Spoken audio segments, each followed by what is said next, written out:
allez le retrouver partout où il y a des défibrillateurs, ce qui nous permet de les reconnaître. D'accord? C'est normalisé comme logo. Le boîtier, pour l'ouvrir, il suffit simplement de tirer de chaque côté. Vous avez des petits ergots. Vous tirez dessus. Et vous vous munissez du défibrillateur. Donc par la petite poignée de transport.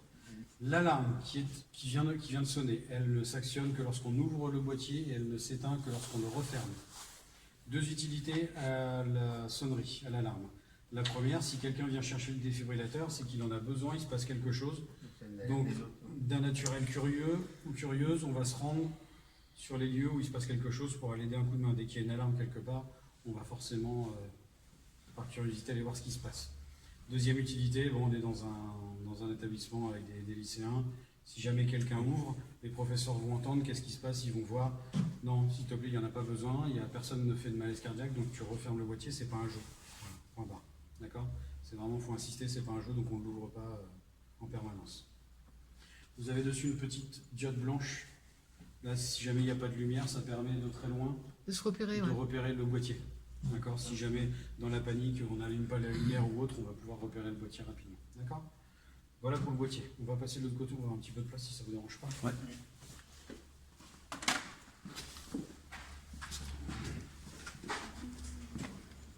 On n'a jamais eu autant de monde du lycée dans notre beau gymnase, tout neuf. Qui sait à quoi sert un défibrillateur? Nous, à peu près. Synchroniser l'activité électrique. Super, voilà, tout est dit. Voilà. Non, mais c'est tout à fait ça.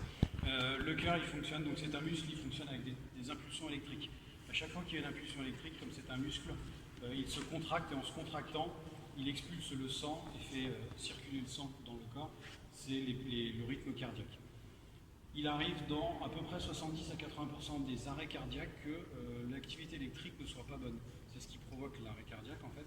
Elle est tellement importante que le cœur n'a pas le temps de se contracter correctement et de faire circuler le sang. Là, on parle d'une fibrillation cardiaque, d'accord? Et bien cet appareil, dans ce cas-là, et uniquement dans ce cas-là, il va permettre d'envoyer un choc électrique au cœur et de le refaire repartir à zéro, d'accord? D'annuler tout ce dysfonctionnement et normalement de le faire repartir sur un rythme cardiaque normal, d'accord? Alors pour ça, il faut savoir ce que c'est qu'un arrêt cardiaque et comment le reconnaître. Qui peut me dire comment on fait? Je suis sûr que vous savez. Dès que la personne était consciente, il ne pas. Et voilà. Voilà, c'est ça. Exactement. Donc, on considère quelqu'un en arrêt cardiaque à partir du moment où il est inconscient, donc il ne nous répond pas. Quand on lui demande d'ouvrir les yeux, de nous serrer la main, il ne nous répond pas. Et lorsqu'il arrête de respirer. Donc, lorsque ça se produit, on va vers la victime, on lui demande « Bonjour, ouvre les yeux, serre-moi la main ». Alors la main, oui, c'est pas évident avec le mannequin, je m'explique. Il m'en manque un morceau, au fil des années, j'en perds des... Donc il ne nous répond pas, il est inconscient, donc là déjà il est en détresse. On va pouvoir commencer à prévenir les secours, à crier au secours. Comme ça on a un élève qui va venir nous aider, un collègue qui est dans le coin, il va pouvoir venir nous aider. Une fois qu'on s'est aperçu qu'il était inconscient, on va basculer légèrement la tête en arrière. On va venir mettre sa joue au-dessus de la bouche de la victime et mettre une main sur le ventre. On va faire ça pendant environ 10 secondes. Ça va nous permettre de vérifier la respiration de la victime. Si notre main se soulève, comme ça, au long des 10 secondes, c'est que la victime, elle respire. Ou alors, si on entend un bruit, parce que une respiration, c'est souvent, il y a toujours un petit peu de bruit. Voilà. Ou si on sent son souffle sur notre joue, c'est que la victime, elle respire. Dans ce cas-là, on va la mettre en PLS, en position latérale de sécurité. On va prendre un vêtement, on va la couvrir et puis on va appeler les secours, tout en surveillant qu'elle continue de respirer. Si malgré tout, on s'aperçoit que la victime, elle ne respire pas, et bien là, elle est en arrêt cardiaque. Il va falloir commencer le massage cardiaque rapidement et aller chercher le défibrillateur, ou alors envoyer quelqu'un le chercher, en fonction d'où on se situe. D'accord? Une fois que le défibrillateur, il arrive, alors si quelqu'un est SST, le temps que le défibrillateur arrive, il va commencer le massage cardiaque.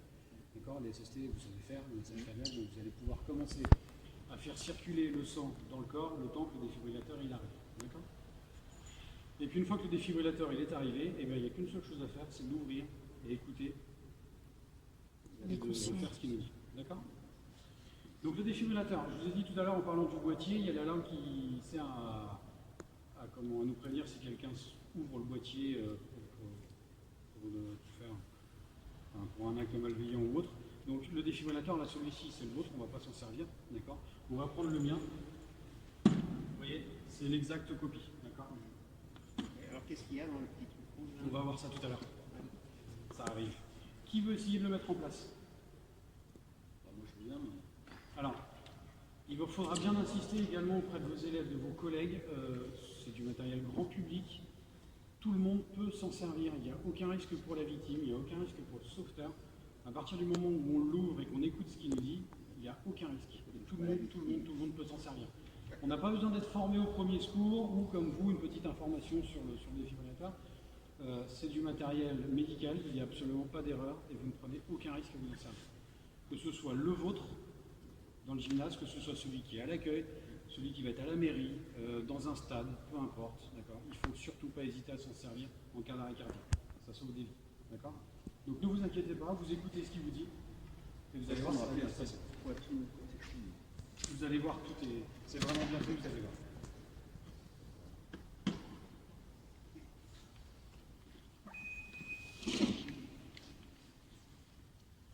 Mode adulte. Retirez les vêtements du torse de la victime. Tirez la poignée rouge pour libérer les électrodes. Regardez les illustrations sur chaque électrode. Collez chaque électrode sur la peau nue comme illustré, en appuyant fermement.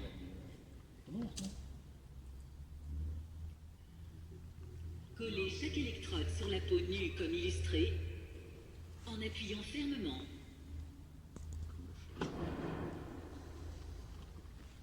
Collez chaque électrode sur la peau nue comme illustré, en appuyant fermement.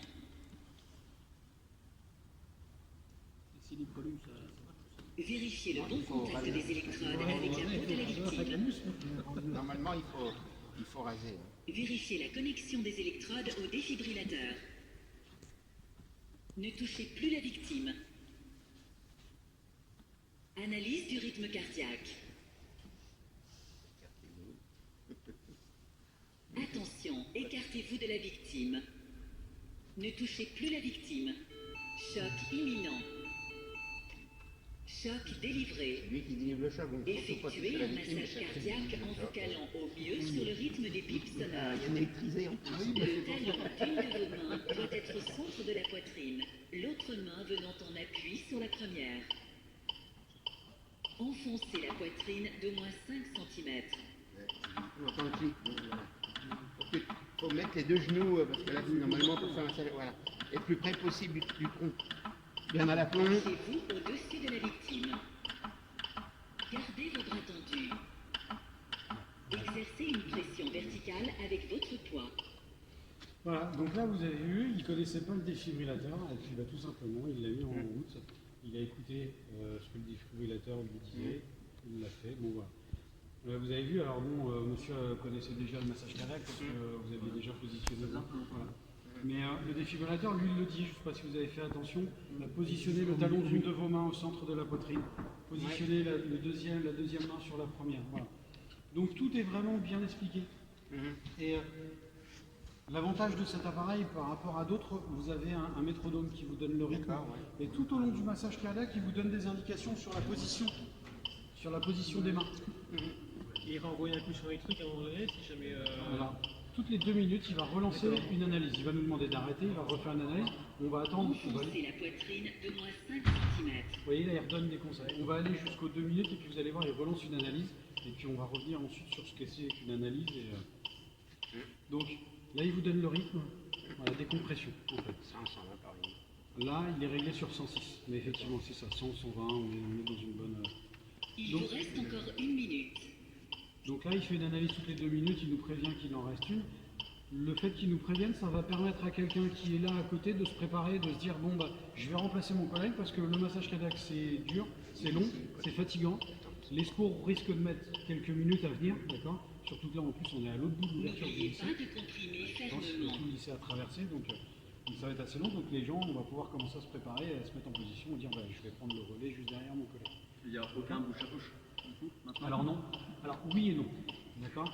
On va revenir après dessus. Les gens qui sont formés, il faut qu'ils fassent les insufflations. Et comme c'est du matériel grand public, ils ont ça. Enfoncez la poitrine d'au moins 5 Qui cm. continue les petites informations.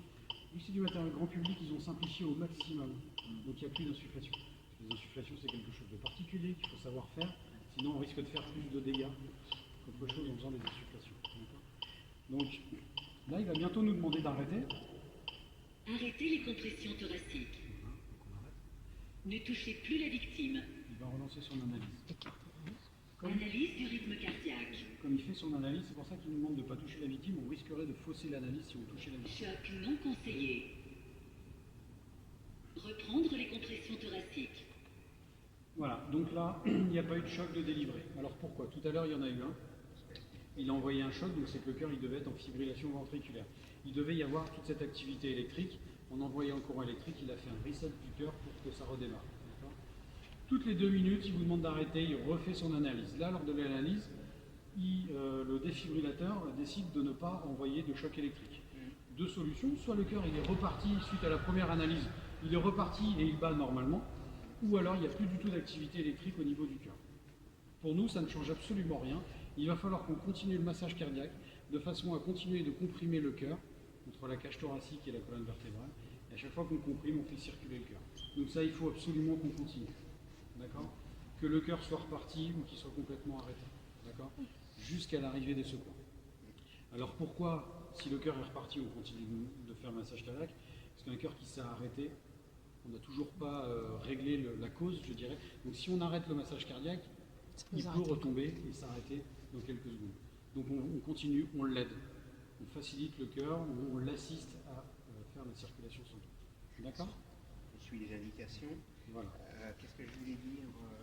Les électrodes, on peut les utiliser que ce soit pour des enfants, des adultes. Oui, c'est les mêmes. Alors, je vais y venir. Là, la pose des électrodes, vous avez vu que c'était assez simple. C'est un t-shirt, c'est sur le mannequin. Maintenant, là, on a un hiver, il pleut, on est souvent bien couvert, les vêtements de pluie et autres, c'est assez complexe de les retirer. Alors, sur votre défibrillateur, vous avez un petit kit de premier secours. C'est des ciseaux pour déchirer Qui n'est tout. pas utilisé pour le petit bobo, il n'y a pas de poche de froid à l'intérieur pour l'entorse dans le gymnase, ou l'écharde, le parquet, l'élève qui s'est mis une écharde en tombant, non, il n'y a rien. On va trouver quelques petits ustensiles qui vont nous faciliter la pose du défibrillateur. Donc pour les vêtements, on va retrouver une paire de ciseaux. Ah, Là, vous aviez raison. Donc, ouais, parce qu'on n'a pas ça sur arraché. Voilà. Voilà. Et puis, bon, en fonction de la qualité des vêtements, arracher, des fois, ça peut être compliqué. Ouais, c'est compliqué, il faut pouvoir. Hein. Moi, j'ai déjà essayé pour des. Vous avez une paire de ciseaux. Les électrodes, ce sont les patchs ont une substance dessus, collante, pour gel. adhérer à la peau.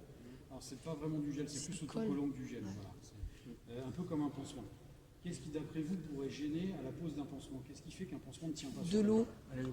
De l'eau. la transpiration, l'eau, les poils. Pardon? Les poils. Voilà, la pilosité, exactement. Alors pour tout ce qui est transpiration, eau, l'eau, on est bien dedans là, mais ici on est dans un gymnase, un élève ou un professeur qui fait un effort, il transpire et puis d'un seul coup il fait un arrêt cardiaque. Mais il va falloir, pour poser l'électrode, il va falloir l'essuyer. D'accord? On a une petite compresse. On essuie juste l'endroit où on pose le patch, ça ne sert à rien d'essuyer tout le corps. D'accord? Ensuite, pour les personnes velues, vous avez un rasoir. Ah, génial. Puisque si le patch n'est pas collé en contact de la peau, Ouais. le défibrillateur ne lancera pas d'analyse, il ne reconnaîtra pas que les patchs sont posés. D'accord? Ça peut être une des raisons à laquelle l'analyse du défibrillateur ne débute pas. D'accord? Les patchs ne sont pas collés suffisamment. Donc pareil, comme pour l'humidité, on ne va pas raser tout le torse, on va mettre juste un petit On va faire le maillot. à l'endroit où on va poser le patch. D'accord?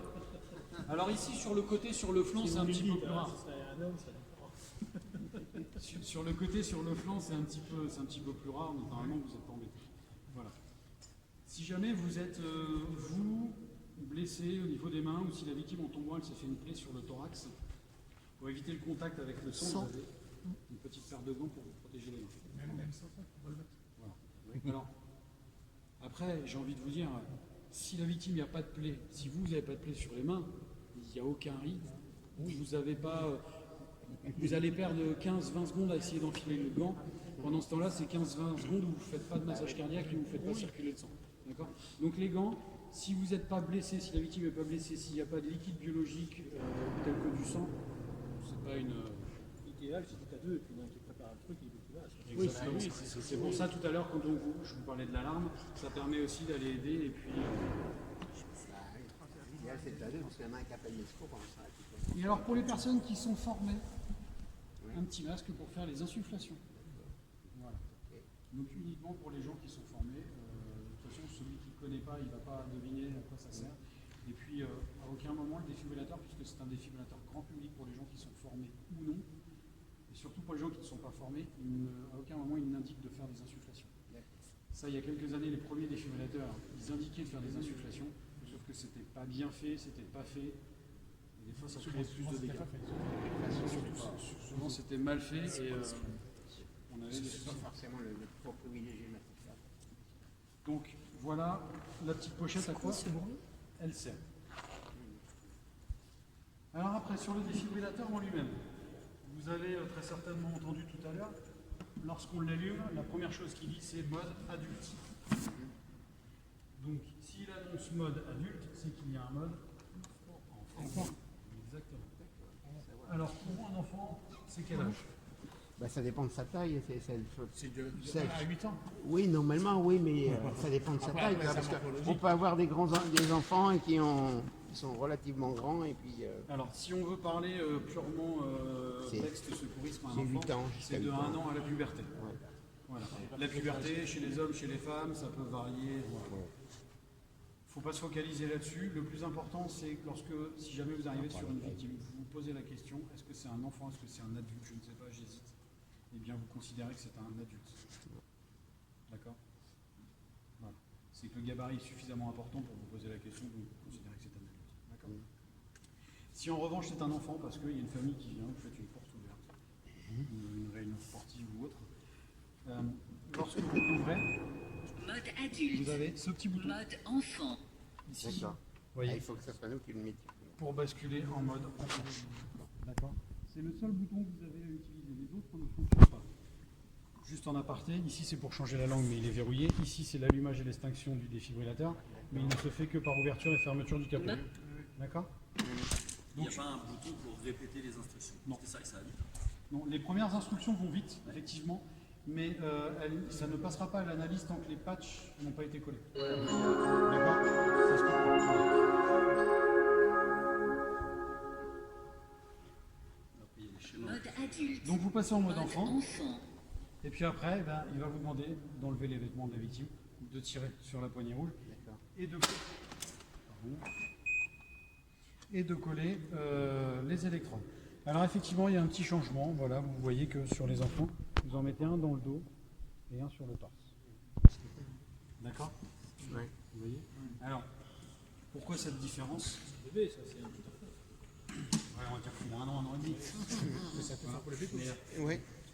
Schématiquement, comme ça, on voit que c'est pour les Des enfants. électrodes particulières pour les gros. Pourquoi est-ce qu'on modifie l'emplacement?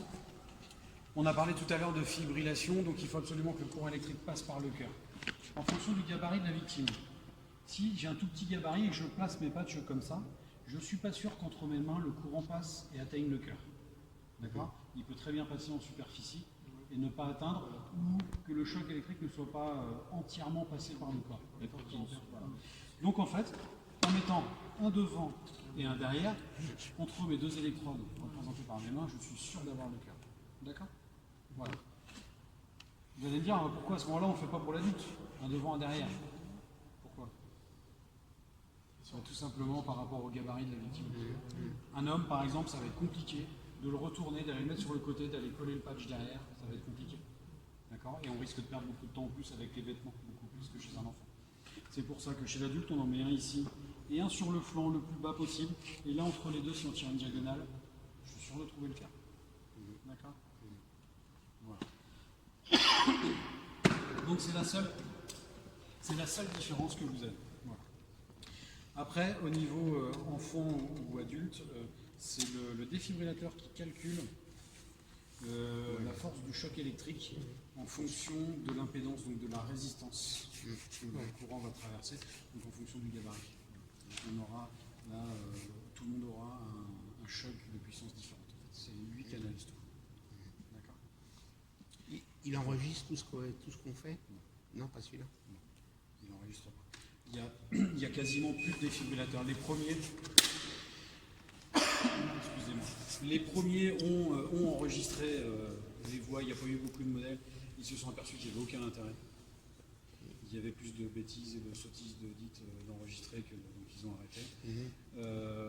Voilà, donc il n'y a rien d'enregistré dessus. Alors, le massage cardiaque, il va être enregistré et si on a besoin, on va extraire les données pour les statistiques autres. Mais il n'y a pas de carte de mémoire, il y a Oui, à l'intérieur de l'appareil, mais que personne, que personne même ne les pompiers, le SAMU ne pourront pas les utiliser, par exemple, il faut les retirer. maintenant utilise ça se permet. Alors après, si les secours, les pompiers, par exemple, ont des défibrillateurs avec des cartes mémoire, et à l'issue, ils retirent la carte mémoire, souvent les hôpitaux, les cardiologues demandent la carte mémoire, ce qui leur permet d'avoir les tracés, savoir ce qui s'est passé, avec les durées, et pour adapter au mieux les traitements, ça arrive. Voilà. Avez-vous des questions? Non, c'est bien. T'as un Roger comme ça aussi, toi, ou à l'infirmerie? Un rocher. Un Roger, je sais pas, Oui, il a une bonne tête de Roger. oui. Parce que comme ça, ce serait intéressant de le faire aux élèves, à toutes les classes quand elles passent ici, qu'on puisse leur faire Donc vous voyez, c'est explication. vraiment très simple, il est très simple d'utilisation, il y a des niveaux d'explication, il est, je pense, plutôt clair par rapport à d'autres appareils qui peuvent être un petit peu plus anciens, pardon. Le métronome, très pratique pour donner un Pour le rythme. Ouais, carrément, ouais. Ça permet déjà de ne pas se... Ouais. Et puis tout au long du massage cardiaque, des petites indications pour se placer correctement. C'est 2 minutes, le métronome, c'est pendant combien de temps entre chaque? 2 à 3 minutes. 2 à 3 minutes. Alors c'est 2 minutes, Faut- toutes les 2 minutes, faut on les vous tenir, demande hein. d'arrêter pour faire une analyse. D'accord. Et donc Ça fait jusqu'à environ 5 cycles. l'arrivée des Ah ouais, non, mais c'est Comment ça, 5 cycles? En gros, qu'on faisait, c'est Oui, 5 cycles entre 5 là. cycles de 30. Mais après, il n'y a pas de... 2 insufflations. Ah oui, d'accord. Ah, c'est un peu Oui, ça. d'accord. Oui. Ouais, mais ça. Donc n'hésitez pas, surtout auprès des élèves. Bon, ils vont le voir, je pense, mais Bah, ce serait bien qu'on ait une formation, quoi, à ce moment-là, si vous dites, parce que on ne sait jamais, même pour eux, après, s'ils assistent. Ils ont des formations. Oui, mais le défibrillateur, l'utilisation, On le fait. vous le faites au PSC1. Oui. D'accord. normalement dans leur cursus, ils sont formés. Mais pas tous. Pas tous. Mais nous, ça peut être intéressant en EPS qu'on fasse ça au moins une fois avec toutes nos classes, au moins une fois pour expliquer, quoi. La Une formation. information. La formation et des remises à jour aussi, parce que des fois. Surtout, par contre, insistez bien sur le fait qu'il y a un deuxième défibrillateur d'installer qui peut être utilisé par tous, qu'ils n'hésitent pas. Bah oui, c'est pour ça. Il n'y a pas de danger, il n'y a pas d'histoire de responsabilité.